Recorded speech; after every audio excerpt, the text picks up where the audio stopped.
My name is AJ Fox. I use they, them pronouns. I'm the Director of Religious Education. This is Nearing. We use she, her pronouns for Nearing, and she's being cuddly right now. So we'll see how this goes. I have a theory. It's not like a scientific theory. It's like one of those mushy, squishy theories. We have been talking about congregational covenant here for a long time. We've seen bits and pieces drafted here and there, and we have talked, sometimes in circles, about what a congregational covenant might look like, what the purposes are, and if we even need one. Now, in theory, a congregational covenant is something that can only be done in community as a whole.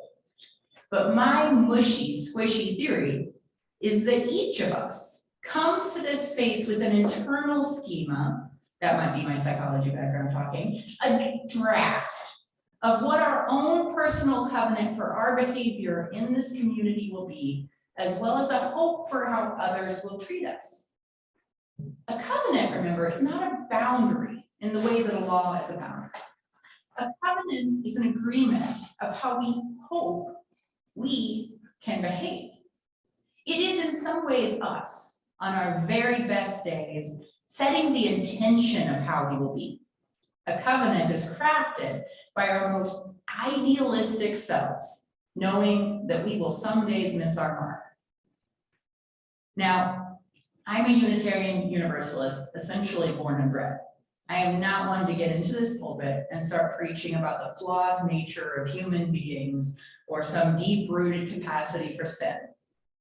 But also, I know that each of us on our very best day, well-rested, out on the right side of the bed, bright-eyed, bushy-tailed, maybe not 2 years into a global pandemic, we're able to rally our executive function, kindness, and compassion to greater effect than the day we wake up and the coffee maker is broken, the city has decided to do massive road work at a major interchange, and there is a whole-scale global pandemic going on in the background. I believe, though, mushy squishy theory believe, that we each have an internal behavioral covenant that we carry with us when we come to this community, and in fact, that it is likely different from the internal covenant that you have for yourself in your relationships in other spheres. Maybe not for all of us, but for a lot of us, I think that's the case. That we have a special schema for how we treat each other in this space.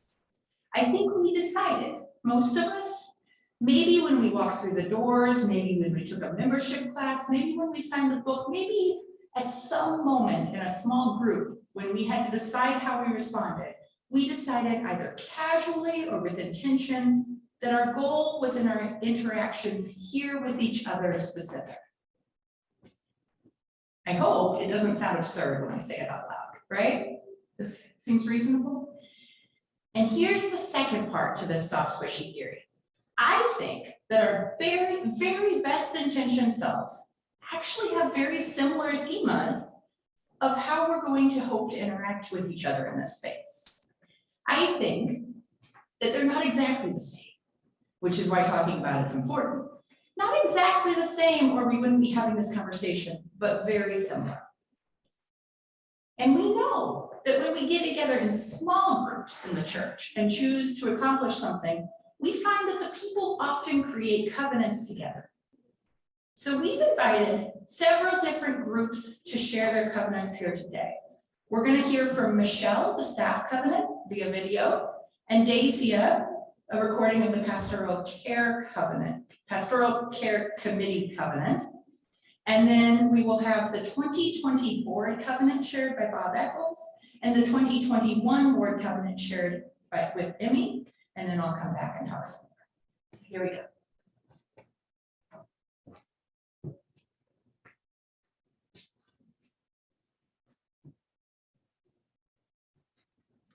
First, you use staff covenant. Wherefore, we are in support of the Unitarian Universalist Association of Congregations in principle, find ourselves dutifully employed by the First Unitarian Universalist Church of Springfield, recognize and offer our powers of mind and spirit for the oversight of the church, recognize and offer gratitude for one another generously, and earnestly serve the community so that it may thrive. We do so covenant to honor each other as sovereign and rightful members of the community, extend honor to each member and guest who has sought us, speak honestly, earnestly, and kindly to each other, take responsibility for our own feelings, intentions, and expectations, be proactive and fully present in our work, aspire to always be appropriately reactive to situations, account for ourselves when called for, seek integration, even especially in conflict, be attentive to our own needs, which includes asking for help and guidance and setting and enforcing boundaries when needed, being willing to criticize each other gently for each other's betterment, and communicate clearly and often to those who rely on our reports.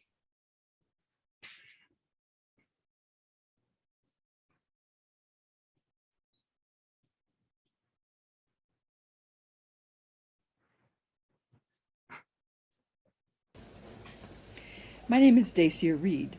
I'm a member of the Pastoral Care Committee, and my preferred pronouns are she and her. Our covenant follows, and we have included some words from Albert Schweitzer, which we have more recently learned not all of the things that Albert Schweitzer said and wrote in the world are as admirable as the words that we've chosen to use in our covenant. Our covenant reads, as members of the Pastoral Care Committee, we covenant to take to heart our role in actualizing the words of Albert Schweitzer within our congregation. His words, at times our own light goes out and is rekindled by a spark from another person. Each of us has cause to think with deep gratitude of those who have lighted the flame within us. Close quote. We covenant to practice active listening with each other as well as members and friends of First UU. We strive, as suggested by Caitlin Van Hoosen, to be the reason that someone feels welcomed, seen, heard, valued, loved, and accepted. And we remember, as encouraged by Kay Lindahl, that listening is a creative force. Something quite wonderful occurs when we are listened to fully. We expand, ideas come to life and grow. We remember who we are. We covenant to hold each other in respectful care, to consult with Reverend Michelle as needed, to keep the conversations and process of our meetings confidential, to trust each other to bring concerns to the committee with discernment, and to make meetings a priority and provide advance notice if we cannot attend.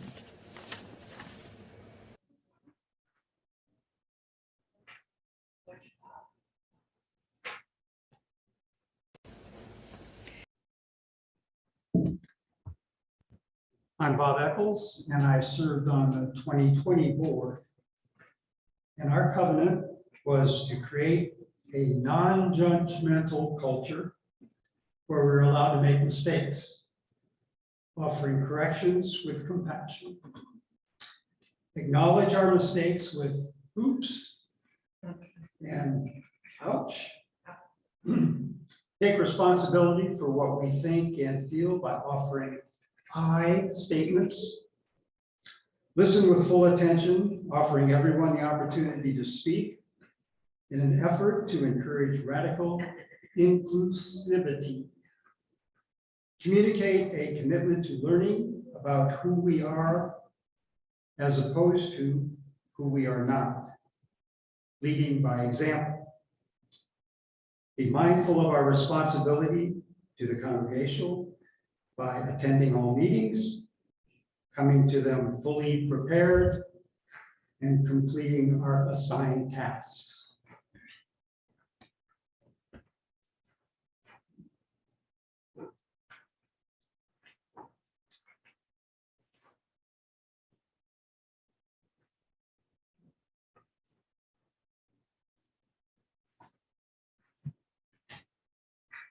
I am Amy Seaman. My pronouns are she and her. This is the covenant for the board of the First Union Church of Springfield. Create a non-judgmental culture where we are allowed to make mistakes, offering corrections with compassion, disagreeing respectfully, and confronting lovingly. Listen with full attention, offering everyone the opportunity to speak in an effort to encourage radical inclusivity, especially listening for diverse voices and decentering normative views. Be mindful of our responsibility to the congregation by attending all meetings, coming to them fully prepared, and completing our assigned tasks. Ask for what we need during the meeting and honor the personal needs of others.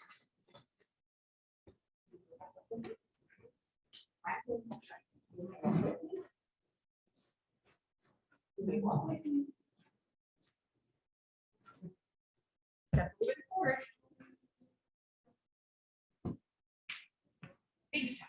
Thank you. Thank you. And ooh, we didn't have print the new most recent one, okay? Because the next part is me sharing the Soul Matters small group starting covenant, and it's not in this sheet because I added it too late. And the helpful people who printed it didn't have it printed. Hold on one second. So what I wanted to say, oh, she has this, no, you can't. She's gonna chime the meditation chime for us. What I was gonna say is that we have 4 examples of covenant there that are, you can hear the similarities, right? You can hear the similarities and the differences because sometimes they're doing something specific and sometimes they're very, very similar.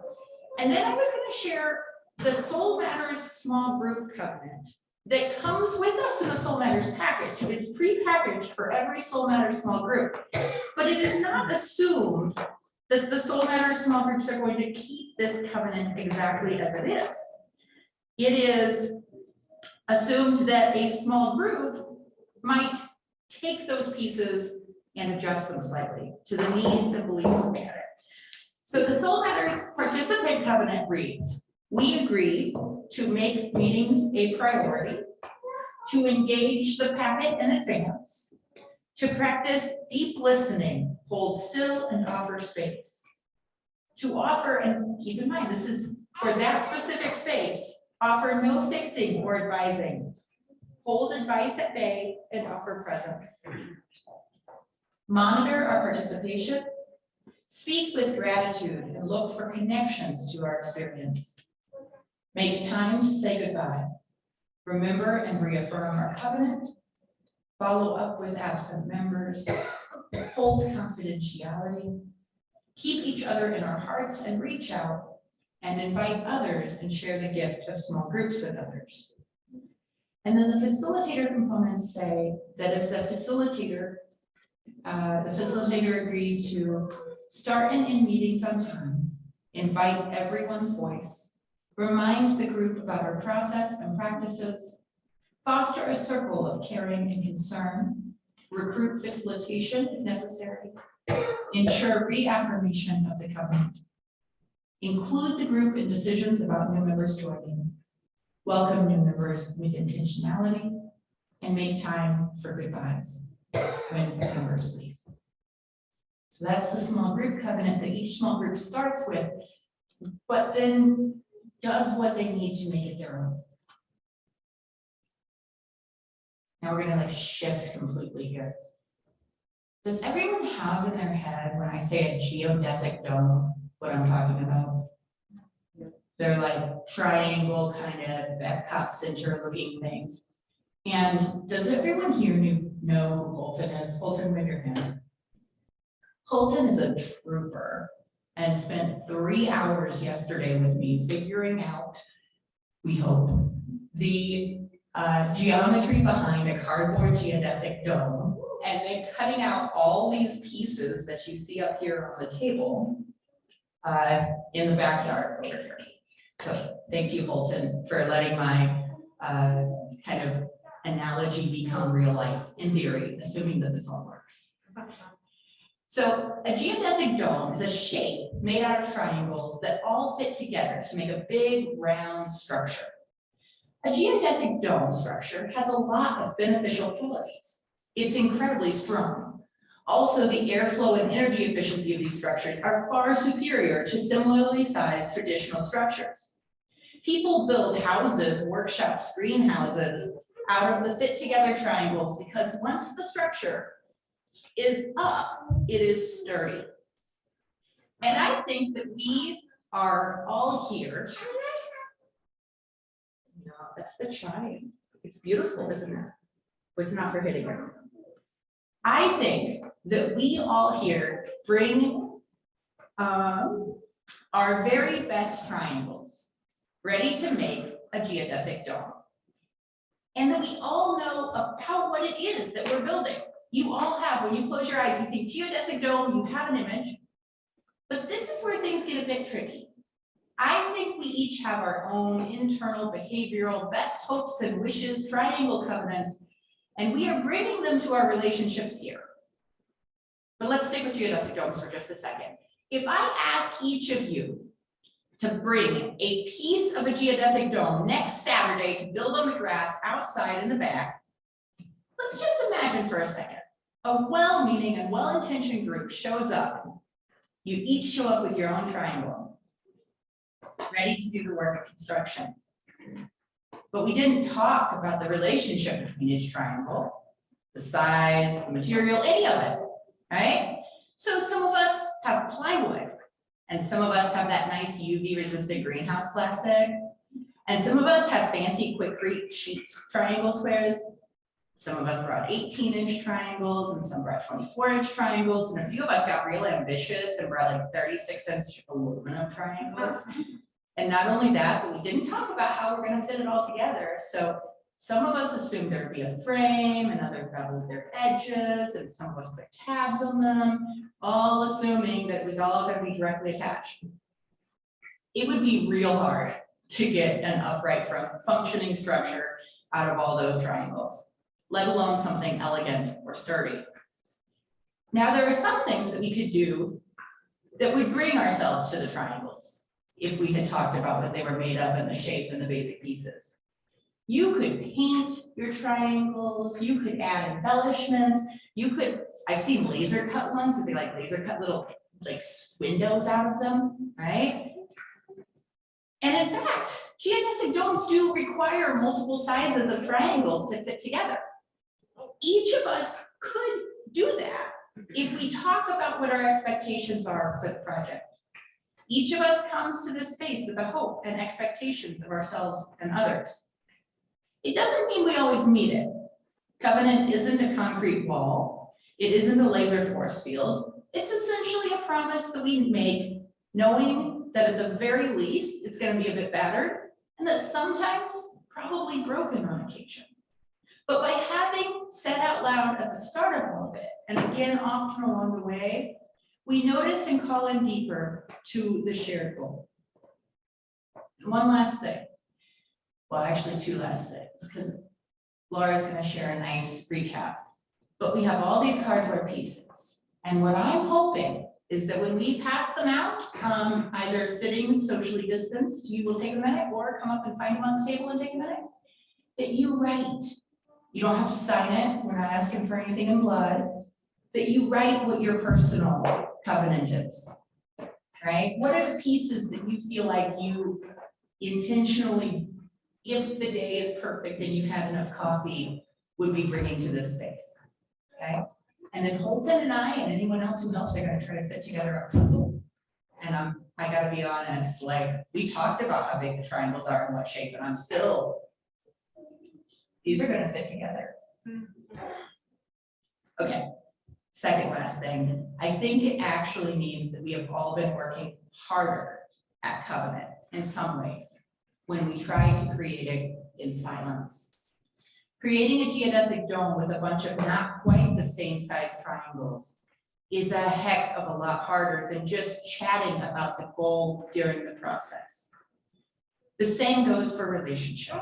Talking about what each of us is hoping to receive from this community and what each of us is committed to bringing to this community makes each of us exist in this community in such a more comforting way. What is it? You had some more. What were the words? Daniel Tiger, yeah. It doesn't mean that there won't be moments, but it means that we get to know.